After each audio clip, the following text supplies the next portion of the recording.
नमस्कार दोस्तों। हिंदू सनातन संस्कृति में 16 संस्कारों का वर्णन है। आज हम इन्हीं 16 संस्कारों के बारे में जानेंगे। मनुष्यों के स्थूल और सूक्ष्म शरीर तथा आत्मा की उन्नति में संस्कारों का महत्वपूर्ण योगदान है। संस्कार शब्द की व्युत्पत्ति सम उपसर्ग पूर्वक क्री धातु में घ प्रत्यय होकर संस्कार शब्द बनता है। पाणिनि के सूत्र संपर्युपेभ्यः करोतो भूषणे के अनुसार जिनसे शरीरादि सुभूषित हो उन्हें संस्कार कहते हैं। संस्करण गुणांतराधानम संस्कारः, गुणों के आधान को संस्कार कहते हैं।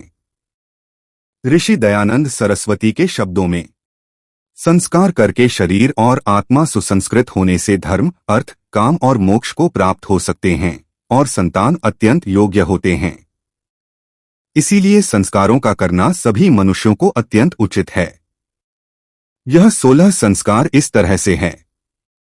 1. गर्भाधान संस्कार। जिस रात्रि गर्भस्थापन की इच्छा पति पत्नी की हो उस दिन सामान्य प्रकरण से हवन करके संस्कार विधि में वर्णित मंत्रों से आहुति दे दोनों वर वधू कुंड की प्रदक्षिणा करके सूर्य का दर्शन करते हैं।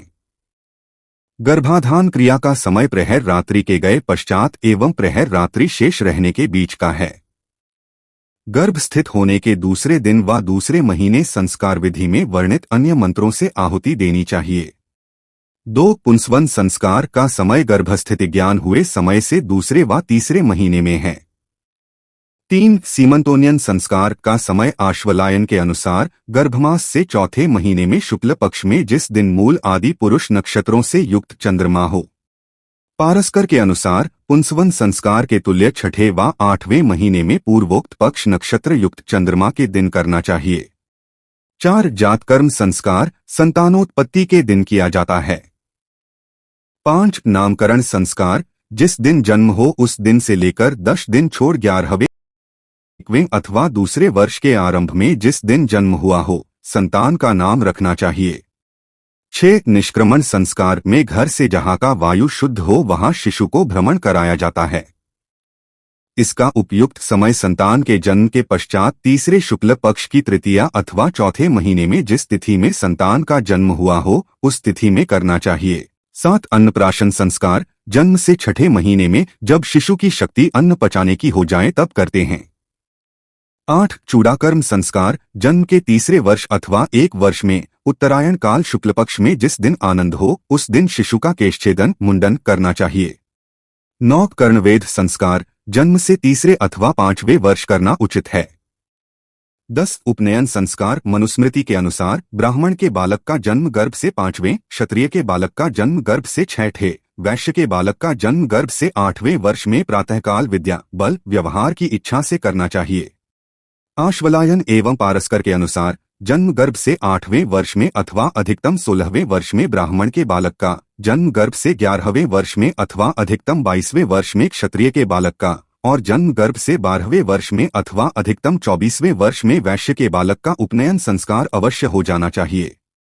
11. वेदारंभ संस्कार जो गायत्री से लेकर सांगोपांग चारों वेदों का अध्ययन करने के लिए नियम को धारण करने को कहते हैं। इसका समय उपनयन संस्कार के दिन से लेकर 1 वर्ष के भीतर किसी भी अनुकूल दिन करना चाहिए।